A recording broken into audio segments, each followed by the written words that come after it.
Hi everyone, I hope all of you doing well.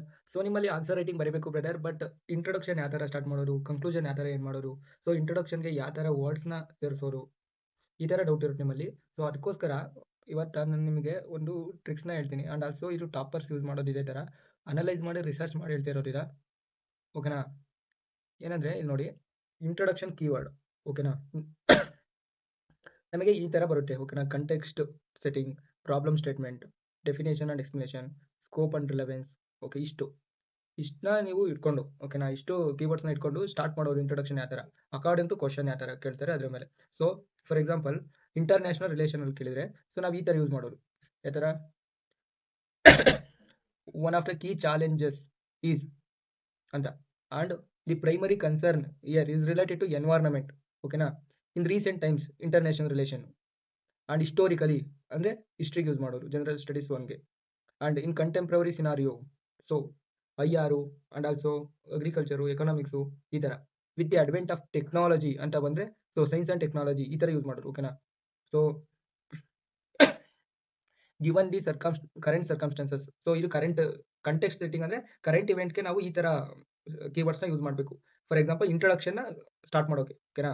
So for example ಈಗ ಒಂದು definition ಇರುತ್ತೆ ಅಂದ್ಕೊಳ್ಳಿ, ಅದಕ್ಕೆ ಈ ಥರ ಸ್ಟಾರ್ಟ್ ಮಾಡೋದು. To define in essence it can be understood as a, ಅಂದರೆ ಫಾರ್ ಎಕ್ಸಾಂಪಲ್ ಈಗ ಸೋಷಾಲಜಿ ರಿಲೇಟೆಡ್ ಇರುತ್ತಲ್ಲ ಆ ಥರ ಸೊಸೈಟಿ ಪ್ರಾಬ್ಲಮ್. ಓಕೆನಾ? ಅದನ್ನ ಈ ಥರ ಸ್ಟಾರ್ಟ್ ಮಾಡೋದು. Next scope and relevance. ನೋಡಿ ಇದು ಯಾವ ಥರ ಸ್ಟಾರ್ಟ್ ಮಾಡೋದು ಅಂದರೆ, this essay and answer aims to, for example ಎಸ್ಸೆನ ಇದೇ ಥರ ಬರೆಯೋದು. ನಾನು ತೋರಿಸಿದ್ನಲ್ಲ ಗೌತಮ್ ವಿವೇಕಾನಂದನ್ ಅವರು ಇದೇ ಥರ ಸ್ಟಾರ್ಟ್ ಮಾಡಿರೋರು. And the following discussion will in the context of the topic is relevant because today is topic is relevant because contemporary world based on this technology, like that. ಆ ಥರ ಟ್ರೈ ಮಾಡೋದು ಬರ್ದು. Next conclusion notes. ಓಕೆನಾ? ಇದು very very important, conclusion notes. Next conclusion notes ಯಾವ ಥರ brother ಬರೆಯೋದು ಅಂತ ಕೇಳಿದರೆ, ಸೊ ಈ ಥರ ನೀವು ಕನ್ಕ್ಲೂಷನ್ ಯಾವಾಗಲೂ ಒಂದು ಪಾಸಿಟಿವ್ ಅಪ್ರೋಚ್ ಸ್ಟಾರ್ಟ್ ಮಾಡೋದು. ಓಕೆನಾ? Thus it implies consequently therefore as a result forward looking ಅಂದರೆ looking ahead in the future. For example government scheme ಬರುತ್ತಲ್ಲ, ಅದೆಲ್ಲ ಈ ಥರ ಕೀವರ್ಡ್ಸ್ನ ಯೂಸ್ ಮಾಡಿ ನೀವು ಬರಿತಾ ಹೋಗಬೇಕು. For example second ARC report recommendation ಇಲ್ವಾ, policy maker should recommend like this, ಆ ಥರ ಸ್ಟಾರ್ಟ್ ಮಾಡೋದು. ಮೆಜರ್ಸ್ ಮಸ್ಟ್ ಬಿ ಟೇಕನ್, ಈ ಕೀವರ್ಡ್ನ ಯೂಸ್ ಮಾಡಿದರೆ ಮಾರ್ಕ್ಸ್ ಡೆಫಿನೆಟ್ಲಿ ಎನ್ಹಾನ್ಸ್ ಆಗುತ್ತೆ. This is based on purely research and analysis, not ಸುಮ್ಮನೆ ನಾನು ಹೇಳ್ತಾ ಇಲ್ಲ. ಓಕೆನಾ? That's why I emphasise.